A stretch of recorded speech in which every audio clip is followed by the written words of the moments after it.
Hello students, good morning.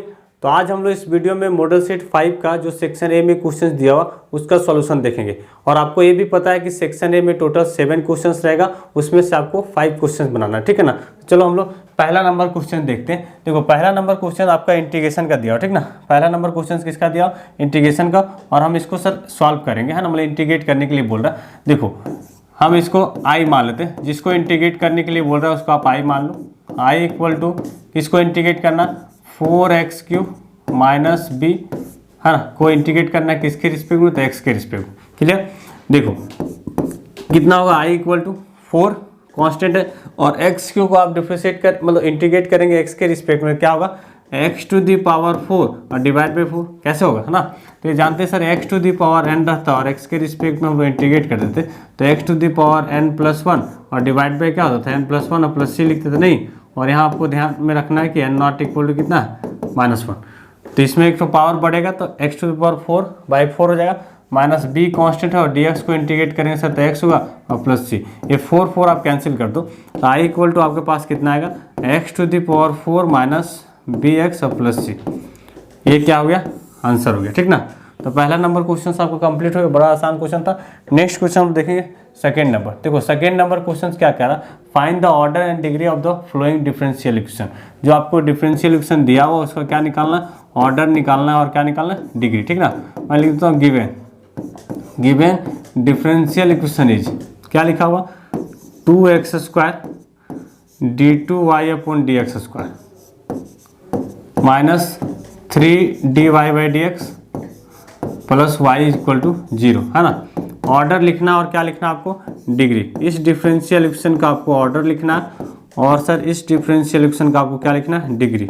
बता सकते हैं क्या, ऑर्डर कितना हो सकता है, हाईएस्ट ऑर्डर डेरिवेटिव को बोलते हैं ना, मतलब इस डिफरेंशियल इक्वेशन में सबसे जो मैक्सिमम टाइम डिफरेंशिएट कितना बार किया गया, 2 बार, है ना। और हाईएस्ट ऑर्डर डेरिवेटिव का जो मैक्सिमम पावर होता है कितना है इसका, 1, तो डिग्री कितना हो जाएगा 1। तो आप ऑर्डर बता दिए, इसमें डिग्री बता दिए, है ना। नेक्स्ट क्वेश्चन देखते हैं। नेक्स्ट क्वेश्चन आपका 3 नंबर, देखो क्या बोल रहा है, what is the angle between the vectors A and vector B with magnitude 2 and √3 respectively given a.b equal to √3। आपका ए और बी वेक्टर्स है, दोनों के बीच का आपको एंगल निकालने बोल रहा है, जबकि दोनों का मैग्नीट्यूड आपका दिया हुआ, एक ठो का मैग्नीट्यूड आपका √2 और दूसरा का मैग्नीट्यूड √3, और इसका a.b जो है वो कितना दिया हुआ, √3 है, ठीक ना। देखो हम लोग सर इसका सॉल्यूशन करेंगे। सबसे पहले गिवन में क्या हुआ आप लिख लो, गिवन में आपका क्या दिया हो, ए का मैग्नीट्यूड आपको दिया हो कितना 2, और सर बी का मैग्नीट्यूड कितना दिया हो √3, है नहीं। और a.b भी आपको दिया हो, नहीं a.b क्या दिया हुआ, तो मैं लिख देता हूँ सर a.b जो है वो कितना √3, ठीक ना। आपको बी ए और बी के बीच का एंगल आपको निकालने बोल रहा है। मैं लिख देता हूँ sir let theta be the angle between vector A and vector B, theta be the angle between vector A and vector B. Then आप क्या लिख सकते हैं, cos थीटा इक्वल टू, आप फॉर्मूला जानते हैं, cos theta equal to a.b by A का magnitude and B का मैग्नीट्यूड, है ना, इंटू बी का मैग्नीट्यूड। यही फॉर्मूला जानते हैं। आप देखो cos थीटा इक्वल टू लिखो, cos theta equal to a.b कितना दिया, देखो √3, तो सर लिख देंगे √3। ए का मैग्नीट्यूड कितना दिया 2 इंटू बी का मैग्नीट्यूड ना √3, तो ये √3 कैंसिल होगा, क्या 1 यहाँ होगा। इसके बाद सर आप cos थीटा का वैल्यू क्या लिख सकते हैं, दिस इम्प्लाइज cos थीटा का वैल्यू क्या आ गया 1/2, है ना। तो cos थीटा का वैल्यू आप क्या लिखेंगे, cos थीटा, cos में कितना डिग्री का वैल्यू 1/2, तो आप जानते हैं 60 डिग्री का वैल्यू होता है। 60 को आप रेडियन में लिखेंगे 60 डिग्री को, तो पाई आप 3 लिख सकते हैं। तो थीटा का वैल्यू कितना हो गया, π/3 हो गया। तो ये और ही आसान क्वेश्चन था ना, थीटा का वैल्यू कितना आ गया, π/3।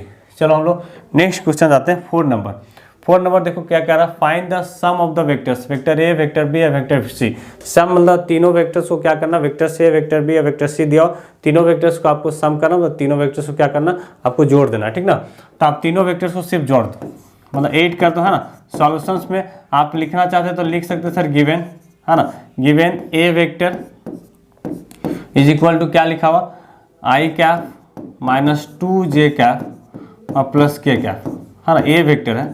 और बी वेक्टर आपको क्या दिया, B vector equal to -2i cap plus 4j cap और प्लस 5k कैप। और सी वेक्टर जो आपको दिया हुआ है ना, ये क्या लिखा हुआ sir, i cap -6j cap और -7k कैप, है ना। तीनों वेक्टर्स का आपको सम करने बोल रहा है। आपको क्या निकालने बोल रहा है sir, vector A plus vector B और प्लस वेक्टर सी, ये निकालना है। तो क्या आप जोड़ने जानते हैं ना, है ना।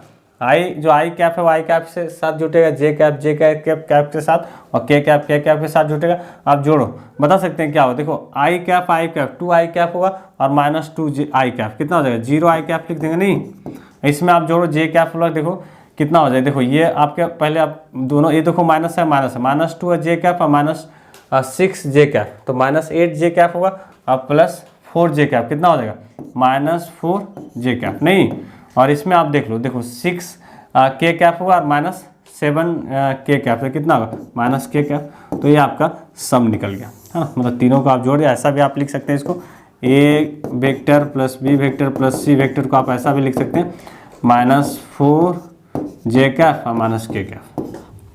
क्लियर, तो ये आपका आंसर हो गया। चलिए हम लोग नेक्स्ट क्वेश्चन आते हैं 5 नंबर। देखो 5 नंबर और ही आसान क्वेश्चन है, बोला find the direction cosines of the vector. जो वेक्टर्स आपको दिया उसका क्या निकालना है, डायरेक्शन कोसाइन। डायरेक्शन कोसाइन निकालने के लिए मैंने 2 मेथड बताया था। एक तो आप डायरेक्शन रेशियो दिया हुआ तो उसका मैग्नीट्यूड से आप डिवाइड करते चल जाना। एक तो दूसरा मेथड क्या है सर, कि आप जो वेक्टर्स का डायरेक्शन कोसाइन निकालने बोल रहा है ना, उसका पहले यूनिट वेक्टर निकाल लीजिए और उसके बाद उसका स्केलर कंपोनेंट जो आपको दिखेगा वही क्या होगा, उसका डायरेक्शन कोसाइन कहलाएगा, ठीक ना। तो आपकी मर्जी, आप जैसे भी आपका निकालना। देखो सबसे पहले सॉल्यूशन में मैं इसको मान लेता हूँ sir, let A vector equal to 2 I cap plus 2 J cap minus K cap, है ना। हम सर इसका यूनिट वेक्टर भी निकाल देते हैं ना, क्योंकि यूनिट वेक्टर निकालने के लिए भी अभी क्वेश्चन बोलते हैं, तो वहाँ से भी आप क्वेश्चन जान देते हैं। तो ए का यूनिट वेक्टर निकालेंगे तो क्या होगा सर, वेक्टर ए होगा और डिवाइड बाई ए का मैग्नीट्यूड, है ना। तो ए का यूनिट वेक्टर देखो क्या, वेक्टर ए क्या है 2 आई कैप और plus 2 J cap minus K cap और डिवाइड बाय इसका मैग्नीट्यूड निकालेंगे तो क्या होगा 2 का स्क्वायर, है ना। तो 2 का स्क्वायर लिख सकते हैं सर, प्लस 2 का स्क्वायर और प्लस -1 का स्क्वायर, यही ना होगा। तो ए का यूनिट वेक्टर क्या हो गया, है ना, 2 आई कैप लिख सकते हैं प्लस 2 जे कैप और -k कैप डिवाइड बाय क्या आ गया देखिए, तो ये लिख सकते हैं सर 4 + 4 और +1, है ना। तो 4 कितना 8 और 1 9 हो जाएगा ना। तो आप ऐसा लिख सकते हैं, ए का यूनिट वेक्टर आपके पास आ गया sir 2 I cap plus 2 J cap और -k कैप और डिवाइड बाय, देखो यहाँ देखो मैं ये देखो √9 होगा क्या, और √9 को आप लिख सकते हैं 3, तो मैं यहाँ लिखा डिवाइड में लिख दूँगा 3। ए का यूनिट वेक्टर क्या हो गया सर, इसको अलग अलग कर दो, √2/3 आई कैप प्लस 2/3 जे कैप और -1/3 के कैप, है ना। ये यूनिट वेक्टर निकल गया। तो यदि आपसे यूनिट वेक्टर क्वेश्चंस बोलेगा तो आप निकाल सकते हैं, बट आपको यदि डायरेक्शंस को साइंस में बोला तो यूनिट वेक्टर निकालिए। और जो आई मतलब ये जो आपको इसका जो स्केलर कंपोनेंट आपको दिख रहा है 2/√3, है ना, 2/√3 और मतलब 2/3 और 2/3 और -1/3 जो होगा वो क्या कहलाएगा, इसका डायरेक्शन को साइंस। तो मैं लिख सकता हूँ सर, देयरफॉर डायरेक्शन को साइंस ऑफ गिवन वेक्टर्स, मतलब गिवन वेक्टर आर क्या क्या होगा बोलो तो, ये 2/√3, 2/√3 एंड -1/√3 इस टाइप से ये भी आप निकाल सकते हैं। या फिर सर डायरेक्शन रेशियो इसका दिया हुआ 2 3 -1, है ना, उसका मैग्नीट्यूड से डिवाइड करते चलिएगा तो वो भी आपको डायरेक्शन को साइन निकल जाएगा, ठीक है। ये क्वेश्चन आप समझिए, 2 मेथड इसको बनाने का, आप जैसे आपकी मर्जी आप बना सकते हैं।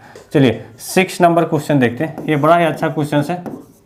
कह रहा sir, a line OP through origin O is inclined at 60 degree 45 degree to, देखो OX मतलब X axis and Y axis, है ना, X axis and Y axis respectively. मतलब एक लाइन है जो ऑरिजिन से पास करा, सोचो, या फिर ऑरिजिन से पास करा, वो सर एक्स एक्सिस के साथ 60 डिग्री एंगल में इंक्लाइंड है, मतलब एक्स एक्सिस 60 डिग्री बना रहा है एंगल, और आपका sir Y axis sir 45 degree. आपसे कह रहा है sir find the angle at which it is inclined to Z axis. Z axis साथ कितना डिग्री में इंक्लाइंड है, या फिर सर जेड एक्सिस में कितना डिग्री आप एंगल बना रहा है, वो आपको निकालना। कैसे आप निकाल, देखो एक्स के साथ जो एंगल बनाता है कोई भी लाइन उसको अल्फा बोलते हैं, वाई एक्सिस के साथ जो एंगल बनाता है उसको बीटा बोलते हैं, और जेड एक्सिस के साथ जो एंगल बनाता है उसको गामा। इसका मतलब सर कि अल्फा का वैल्यू आपको दिया हो, अल्फा का वैल्यू कितना दिया 60 डिग्री, एंड बीटा का जो वैल्यू दिया हो सर वो आपको 45 डिग्री, है ना। आपसे कह रहा सर इसका जेड एक्सिस के साथ कितना एंगल इंक्लाइड या कितना एंगल बना रहा है, उसको आपको निकालना, मतलब गामा का वैल्यू निकालना।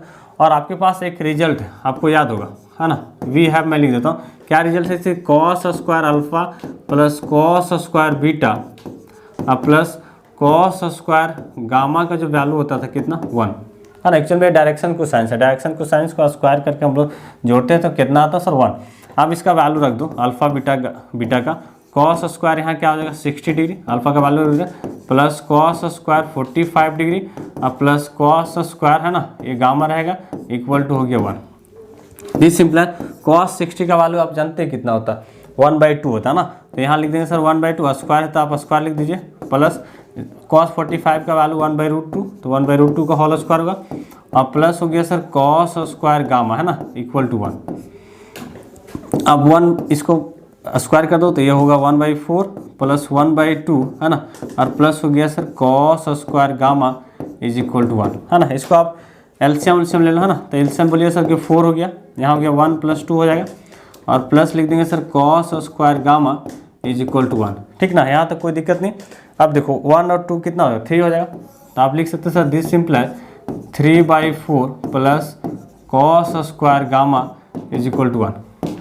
कॉस स्क्वायर गामा का वैल्यू आप क्या लिख सकते हो 1 - 3/4, आप एलसीएम लेंगे, है ना, कॉस स्क्वायर गामा एलसीएम लेंगे तो कितना 4 होगा, 4 - 3/4 हो जाएगा।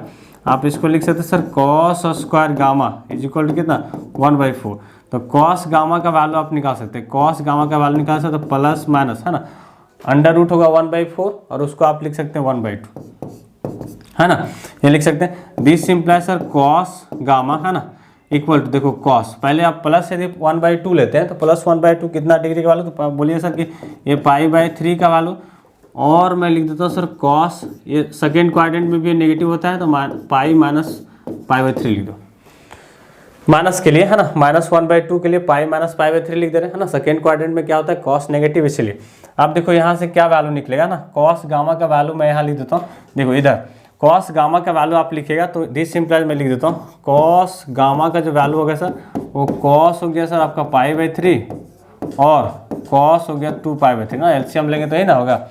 अब तो गामा का वैल्यू क्या आ गया सर, गामा इक्वल टू π/3 आएगा और 2π/3, ठीक ना, तो ये आपका क्या हो गया आंसर हो गया, है ना, ये क्या हो गया आंसर। क्लियर है। 6 नंबर। अब देखो 7 नंबर क्वेश्चन बड़ा आसान है, प्रोबेबिलिटी का क्वेश्चन दिया हुआ, है ना। आपसे कह रहा है 2 चीज गिवन है, क्या क्या गिवन है, प्रोबेबिलिटी ऑफ इवेंट बी का, है ना, मतलब पी भी आपको दिया 0.5 एंड इसका इंटरसेक्शन भी दिया sir P A intersection B, है ना, ये इंटरसेक्शन बी कितना दिया 0.32। आपको किसका probability P A by B का प्रोबेबिलिटी निकालना, है ना, सिर्फ फार्मूला लिख देना, आप जानते हैं पी ए इंटरसेक्शन बी और डिवाइड बाई क्या होगा पी बी होगा, नहीं। अब देखो पी ए बाई बी का क्या होगा वैल्यू आप रख दो, सिर्फ पी इंटरसेक्शन बी दियो 0.32 और डिवाइड बाई पी बी कितना 0.5, है ना, 0.5। अब देखिए इसको आप ये पॉइंट को भी हटा सकते हैं और किस में आंसर फ्रैक्शन में भी ला सकते हैं या फिर पॉइंट में भी आंसर रहने देते हैं। यदि सर ये 10 हो जाता है ना, आप ऐसा करो इसको 10 बनाओ, है ना, 10 कैसे बना सर 2 से यहाँ मल्टीप्लाई करते हो, नीचे भी 2 से मल्टीप्लाई करते हैं, है ना। आपको पता है क्या हो जाएगा, आप बोलिए सर कि ये ना 0.64 होगा और ये कितना आ गया सर, क्या आप देखो ये तो आप लिखेंगे 10 और कितने डिजिट के बाद पॉइंट रखिए तो 1 डिजिट बाद, है ना, तो आप इसको लिखते हो सर 0.64, है ना, ये हो गया आपका आंसर।